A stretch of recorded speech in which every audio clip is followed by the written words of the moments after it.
Cash flow statement, रोकड़ बहाव विवरण क्या है ये कि आप प्रायः देखते होंगे कि प्रत्येक व्यावसायिक संस्था या कंपनी या कोई भी औद्योगिक संस्था अपने प्रीवियस ईयर के बैलेंस शीट की तुलना चालू वर्ष के बैलेंस शीट से करती और वो देखती है कि बैलेंस शीट जो दोनों वर्ष की दी गई है उसमें कितना वृद्धि या कमी हुई।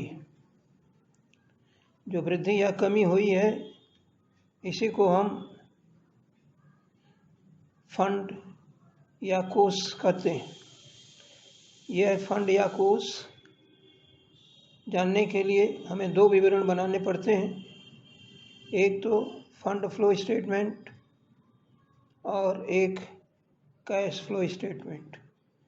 कैश फ्लो स्टेटमेंट के जरिए हम केवल यही ज्ञात करते हैं कि जो कंपनी है या व्यापारिक संस्था है वर्ष भर में, पूरे साल भर में कितना कैश उसको किन किन सोर्सेस से मिला है और कहाँ कहाँ उसने उपयोग किया है या यूटिलाइजेशन किया है या एप्लीकेशन उसका किया है।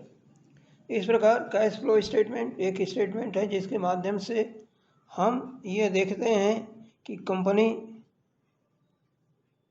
गत वर्ष में जो ये वर्ष इनका है उसमें कितना कैश कहाँ कहाँ से प्राप्त किया और उसमें कैश कितना कहाँ कहाँ इन्होंने खर्च किया और शुद्ध रूप से कैश में कितना इनके पिछले साल के कैश में कितनी इनकी वृद्धि हुई, कितना इसमें इनकी कमी हुई।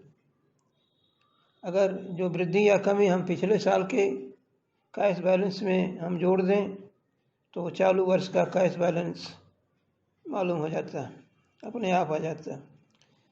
कंपनी के बैलेंस शीट में हम कैश बैलेंस के लिए कैश एंड कैश इक्विवेलेंट लिखते हैं, यानी रोकड़ और उसके समकक्ष लिखते हैं। कैश एंड कैश इक्विवेलेंट में केवल कैश इन हैंड शामिल नहीं होता है बल्कि इसमें हम 5 आइटम शामिल करते हैं। एक तो कैश इन हैंड जो खुद कैश है, दूसरा कैश एट बैंक में कितना कैश है, फिर इनका करंट इन्वेस्टमेंट यानी जिसको ये इन्वेस्टमेंट बेच करके तुरंत पैसा प्राप्त कर सकते हैं, या marketable securities, cheques and draft on hands, ये इन सबको मिला करके हम कैश एंड कैश इक्विवेलेंट बोलते हैं। और इसमें प्रीवियस ईयर के बैलेंस में यानी जो करंट ईयर का ओपनिंग बैलेंस है उसमें कितना वृद्धि और कमी हुई वो जोड़ने घटाने के बाद हमें चालू वर्ष का विवरण मालूम होता है। ये विवरण बनाने के लिए हम पूरी कैश इनफ्लो आउटफ्लो की एक्टिविटी को 3 कैटेगरी में डिवाइड करते हैं। एक कैटेगरी इनकी कैश फ्लो फ्रॉम ऑपरेटिंग होती है, यानी जो केवल बिजनेस संचालन करने से मालूम होती है, ये cash flow from operating activities. उसके बाद दूसरी इन्वेस्टिंग एक्टिविटी होती है कि संस्था ने कहाँ कहाँ अस्थायी संपत्तियों में अपने कैश का उपयोग किया है या कहाँ कहाँ उसको अस्थायी संपत्तियों से मिला है। इसके बाद cash flow from financing activities, या इसमें जो वित्तीय क्रियाएं हैं उनसे मिली है। इसमें वित्तीय क्रियाएं में मतलब इनका शेयर कैपिटल, लोन, बारोइंग यानी लायबिलिटी साइड की जो फिक्स्ड लायबिलिटी और कैपिटल फंड होता है उससे ये कैलकुलेट करते हैं। तो 3 एक्टिविटी से हम कैश फ्लो को मालूम करते हैं, कैश इंक्रीज़ हुआ या कैश डिक्रीज़ हुआ। ये बनाने के लिए अकाउंटिंग स्टैंडर्ड 3 दिया गया है। अकाउंटिंग स्टैंडर्ड 3 के अनुसार अब ये बनाना ज़रूरी है। ऐसी संस्थाएं जिनका टर्नओवर एक साल में 50 करोड़ से अधिक है उसके लिए ये ज़रूरी हो गया है कि balance sheet, profit and loss के साथ साथ अपना कैश फ्लो और फंड फ्लो स्टेटमेंट बना करके दे। तो फंड फ्लो स्टेटमेंट जब बनाते हैं हम तो उसमें वर्किंग कैपिटल का क्या चेंज हुआ इसके लिए अलग से निकालते हैं और प्रॉफिट फ्रॉम ऑपरेशन अलग से निकालते हैं। लेकिन कैश फ्लो स्टेटमेंट बनाते समय इन दोनों को मर्ज करके बनाया जाता है और यह देखते हैं कि कैश फ्लो स्टेटमेंट में जो कैश बढ़ रहा है केवल आपके ऑपरेटिंग एक्टिविटीज़ में हम प्रॉफिट एंड लॉस के में जो अमाउंट लिखते हैं वो शामिल करते हैं। इसके अलावा करंट एसेट्स और करंट लायबिलिटी। कहने का मतलब ये, अगर आप बैलेंस शीट और प्रॉफिट एंड लॉस दोनों देखेंगे तो प्रॉफिट लॉस का पूरा आइटम्स जो भी है और इसमें कैश आपके क्या बोलते हैं कि करंट एसेट्स और करंट लायबिलिटी जिसको वर्किंग कैपिटल निकालने के लिए उपयोग किया जाता है, उनको मिला करके हम cash flow from operating activities बनाते हैं। इसको कैसे तैयार किया जाता है ये जानने के लिए जो है पेज नंबर 2 पर दिया गया है। अकाउंटिंग स्टैंडर्ड 3 के अनुसार जो प्रोफार्मा दिया गया है उसको बनाया है। अकाउंटिंग स्टैंडर्ड 3 के अनुसार पेज नंबर 2 पर इसका प्रोफार्मा दिया गया है, जिसमें हमने कैश फ्लो स्टेटमेंट हेडिंग लिखा for the year ended. Amount के 3 कॉलम, कहीं कहीं अमाउंट के 2 ही कॉलम से काम चल जाता है। जो अमाउंट का पहला कॉलम जोड़े घटाने के लिए, बीच वाला कॉलम जो नेट अमाउंट आ रहा है, और लास्ट वाले में केवल हम ये लिखते हैं कि एक एक्टिविटी से कितना इंक्रीज या डिक्रीज हुआ। तो cash flow from operating activities में सबसे पहले नेट प्रॉफिट बिफोर टैक्स लिखेंगे। Net profit before tax calculator करने के लिए एक आपको वर्किंग नोट बनाना पड़ेगा जो हम लास्ट में आपको बताएंगे इसके बाद इसमें जो net profit before tax, after tax नहीं बिफोर टैक्स होगा, उसमें हम चूँकि यहाँ केवल कैश कहाँ कहाँ इफेक्टिव हो रहा, कौन कौन से ऐसे ट्रांजेक्शन हैं जिनसे कैश आया है या गया है, ये जानने के लिए हम क्या करते हैं कि इसमें नॉन कैश और नॉन ऑपरेटिंग आइटम्स प्रॉफिट में जोड़ देते हैं, क्योंकि उससे इनका प्रॉफिट कम हो जाता है। तो इसमें क्या क्या है, ऐड में डेप्रिसिएशन है, प्रिलिमिनरी एक्सपेंसेस हैं, discount on issue of shares and debentures हैं, गुडविल है, इंटरेस्ट है, पेड ऑन लोन है, इंटरेस्ट पेड ऑन ये abnormal loss on sales of fixed assets.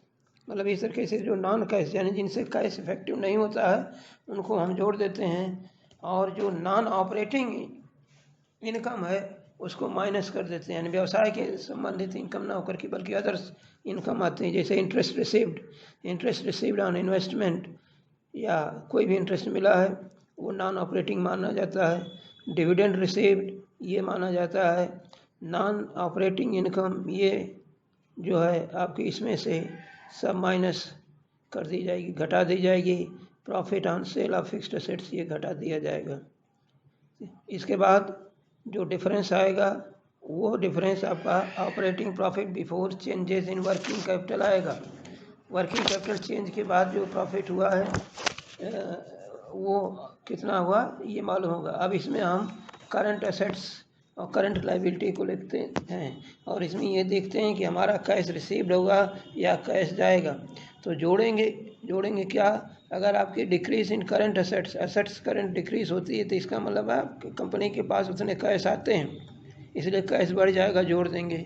Increase in current liability यानी कई लायबिलिटी इनकी बढ़ रही है तो इसका मतलब उतना पैसा बारो कर रहे हैं, उतना पैसा ले रहे हैं इसलिए ये बढ़ जाएगा, ये दोनों जोड़ देंगे। इसके बाद increase in current asset less increase in current assets बढ़ रही है तो इसका मतलब कोई करंट एसेट्स परचेज कर रहे हैं उसमें कैश जा रहा है। डिक्रीज इन करंट लायबिलिटी इसका मतलब जो है कि लायबिलिटी का ये पेमेंट कर रहे हैं, इन दोनों कारणों से कैश आपका जो है कम होता है इसलिए इसको माइनस किया जाता है। अब इसमें करंट एसेट्स और करंट लायबिलिटी का अमाउंट अलग अलग लिखा जाएगा, जैसे मान लीजिए स्टॉक है, डेटर्स हैं या आपका क्रेडिटर्स ही हैं। तो ये जो डेटर्स हैं आपके उसमें प्रोविज़न फॉर डिस्काउंट या प्रोविज़न फॉर बैड डेब्ट्स ये दोनों मर्ज करके देखे जाते हैं क्योंकि ये कैश आइटम माने जाते हैं। इसके बाद देखिएगा जो इनकम टैक्स ऊपर प्रॉफिट बिफोर इनकम टैक्स लिखे हैं, यहाँ इसमें से इनकम टैक्स पेमेंट कितना किया है ये माइनस किया जाएगा। ऊपर प्रॉफिट बिफोर टैक्स निकालने के लिए जो करंट ईयर का प्रोविज़न है जोड़ा जाएगा, जबकि यहाँ जो टैक्स इनकम टैक्स पेमेंट किया गया है वो घटाया जाएगा। और ये कैसे निकालते हैं, ये निकालने के लिए हम क्या किए हैं कि एक वर्किंग नोट निकालेंगे, तो इससे पता चलेगा कि नेट इन कैश कितना इनका यूज्ड हुआ है या नेट कैश कितना इंक्रीज हुआ है। इसके बाद दूसरी एक्टिविटी इनकी cash flow from investing activities. आमतौर से इसमें जो है हम फिक्स्ड असेट्स लेते हैं, तो अगर फिक्स्ड असेट्स में बेचना है, बेचा गया है तो उसे कैश आएगा, ख़रीदा गया है तो उसे कैश जाएगा। तो sale of fixed assets, sale of non current investment, ये भी एक तरीके के फिक्स्ड असेट्स ही होती है, इनसे कैश मिलेगा बेचने से। इसके बाद इंटरेस्ट एंड डिविडेंड, ऊपर जब हम प्रॉफिट फ्रॉम ऑपरेशन निकाले हैं तो उसमें इनको माइनस किया है, लेकिन वो ले आकर के यहाँ जोड़ दिए हैं। इंटरेस्ट रिसीव्ड ऑन इन्वेस्टमेंट और रेंट रिसीव्ड, ये दोनों जोड़ दिया जाएगा कैश फ्रॉम इन्वेस्टिंग एक्टिविटी में। इसके बाद फिर परचेज, फिक्स्ड एसेट्स परचेज करेंगे, गुडविल परचेज करेंगे या नॉन करंट इन्वेस्टमेंट परचेज करेंगे, तो ये सब इसमें से माइनस किए गए हैं, ब्रैकेट में लिखा गया है। ब्रैकेट के बाहर वाला एक तरफ जोड़ेंगे, ब्रैकेट के अंदर वाला एक तरफ जोड़ करके डिफरेंस निकालेंगे, तो यह नेट कैश फ्रॉम आपका इन्वेस्टिंग एक्टिविटीज़ आ जाएगा। इसके बाद जो बैलेंस शीट का लायबिलिटी साइड बचता है उसमें कैपिटल फंड और आपका लॉन्ग टर्म बोरोइंग्स या नॉन करंट लायबिलिटी जिसको बोलते हैं, वो इसमें आपके आमतौर से लिखे जाते हैं। तो cash flow from financing activity में issue of shares and debenture अगर बढ़ा है तो इसमें लिखा जाएगा, प्लस किया जाएगा, घटा है तो इसमें माइनस किया जाएगा। Proceed for short term and long term borrowing, जैसे लोन लॉन्ग टर्म का है या शॉर्ट टर्म बोरोइंग में आपका कैश क्रेडिट या बैंक ओवरड्राफ्ट, ये सब आते हैं। इनके अगर मिला है या इनके इंक्रीज़ हुई है तो आप यहाँ जोड़ेंगे और घटाएंगे। क्या डिवेंचर का पेमेंट हुआ तो घट जाएगा, कैश क्रेडिट का पेमेंट हुआ है यानी कैश क्रेडिट घटा है तो घट जाएगा। बैंक ओवरड्राफ्ट, इनको हम कैश क्रेडिट और बैंक ओवरड्राफ्ट को कैश एंड कैश इक्विवेलेंट में नहीं लिखते और न तो इनको हम ऑपरेटिंग एक्टिविटीज़ में लिखते हैं, यद्यपि ये करंट एसेट्स आपके होते हैं, करंट लायबिलिटीज़। इसके बाद है पेमेंट ऑफ डिविडेंड, अगर इन्होंने पेमेंट किया है, इंटरेस्ट ऑन डिवेंचर का पेमेंट किया है या रिडम्पशन ऑफ डिवेंचर का पेमेंट किया है तो ये इसमें लिखा जाएगा। ये सब प्लस माइनस करने के बाद जो बाहर लिखा गया वो सी कैटेगरी का आपका net cash from financing activities हो गई। इन तीनों ए बी सी को जोड़ लेंगे तो मालूम हो जाएगा कितना नेट इंक्रीज़ हुआ, कितना डिक्रीज़ हुआ। उसमें ओपनिंग कैश को, कैश इक्विवेलेंट को जोड़ देंगे और तो वो अपने आप जो है क्लोजिंग कैश ही आ जाएगा। इसके बाद देखिएगा इसमें calculation of profit before tax निकालने के लिए हम क्या कहते हैं, प्रॉफिट आफ्टर एप्रोप्रिएशन, यानी पिछले साल का बैलेंस का प्रॉफिट इस साल का बैलेंस का प्रॉफिट में कितना बढ़ा है घटा है ये लिखा जाएगा। अब इसमें हम जोड़ेंगे क्या, add transfer to various reserve, जैसे transfer to general reserve, dividend equalisation fund, इसमें सब ट्रांसफ़र करते हैं तो ये लिखेंगे। प्रपोज डिविडेंड, कितना कंपनी ने इस साल प्रपोज किया, कितना इस साल जो है इन्होंने इंटरिम डिविडेंड पेमेंट किया, ये सब आप जोड़ देंगे। और इस साल का जो प्रोविज़न फॉर टैक्स है वो जोड़ दिया जाएगा। अगर इनका रिफंड ऑफ टैक्स है तो इसमें से माइनस कर देंगे और इस तरीके से नेट प्रॉफिट बिफोर टैक्स होगा। अब इसके बाद हम क्या करते हैं कि इसमें वर्किंग नोट बनाते हैं। वर्किंग नोट में हम क्या निकालते हैं कि करेंट ईयर का जो पेमेंट हुआ है, पेमेंट ऑफ टैक्स कितना पेमेंट हुआ है ये आप निकाल लेंगे। इसके लिए हम प्रोविज़न फॉर टैक्स अकाउंट बनाते हैं। इनका पिछले साल का बैलेंस दिया होगा, अंतिम साल का बैलेंस दिया होगा दोनों, तो बैलेंस बीडी पिछले साल का क्रेडिट हो जाएगा, सीडी डेबिट में लिखा जाएगा। अब इस साल का अगर प्रोविज़न दिया है तो क्रेडिट में लिखेंगे, अगर पेमेंट दिया है तो डेबिट में लिखेंगे। इन दोनों का जब डिफरेंस निकालेंगे तो टू बैंक यानी इस साल का पेमेंट निकलेगा या इस साल का प्रोविज़न क्रेडिट साइड में लिखा जाएगा। इसी तरीके से फिक्स्ड एसेट्स में बढ़ा है घटा है, परचेज किया गया सेल किया गया, इसलिए फिक्स्ड एसेट्स अकाउंट जनरल एक प्रोफार्मा हमने बना दिया। इसमें आप जैसे बिल्डिंग है, प्लांट मशीनरी है, फर्नीचर है, इन्वेस्टमेंट है, नॉन करंट, ये सब का अलग अलग आप बना सकते हैं। तो टू बैलेंस बीडी ये सबसे पहले डेबिट में लिखा जाएगा जो पिछले साल का बैलेंस है, और अगर खरीदा दिया है तो टू बैंक लिखेंगे, अगर बेचा दिया है तो बाई बैंक लिखेंगे, जो डेबिट क्रेडिट के रूल हैं उसके हिसाब से।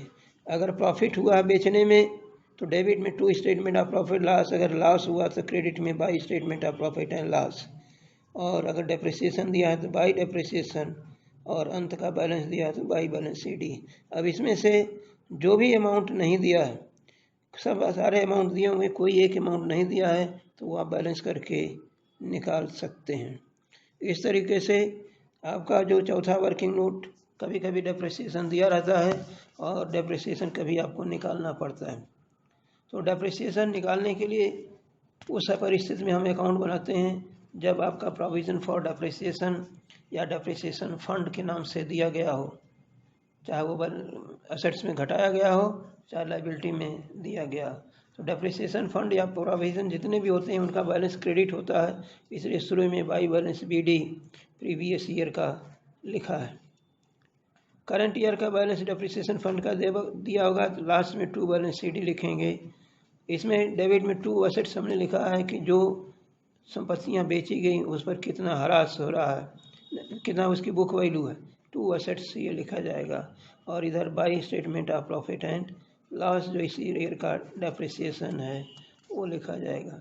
तो इस तरीके से आपके कुछ ये वर्किंग नोट बनाने होते हैं। ये वर्किंग नोट अकाउंट के रूप में भी बनाए जा सकते हैं या प्लस माइनस के रूप में बनाए जाते हैं। इस तरीके से ये आपका कैश फ्लो स्टेटमेंट है।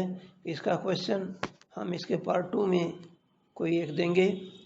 इसको पूरा समझने के बाद आप इसको हमारे चैनल को लाइक करेंगे और सब्सक्राइब करेंगे। थैंक यू जी।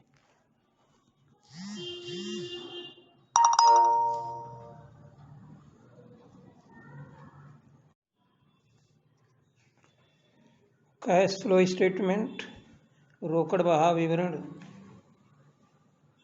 क्या है ये कि आप प्रायः देखते होंगे कि प्रत्येक व्यावसायिक संस्था या कंपनी या कोई भी औद्योगिक संस्था अपने प्रीवियस ईयर के बैलेंस शीट की तुलना चालू वर्ष के बैलेंस शीट से करती और वो देखती है कि बैलेंस शीट जो दोनों वर्ष की दी गई है उसमें कितना वृद्धि या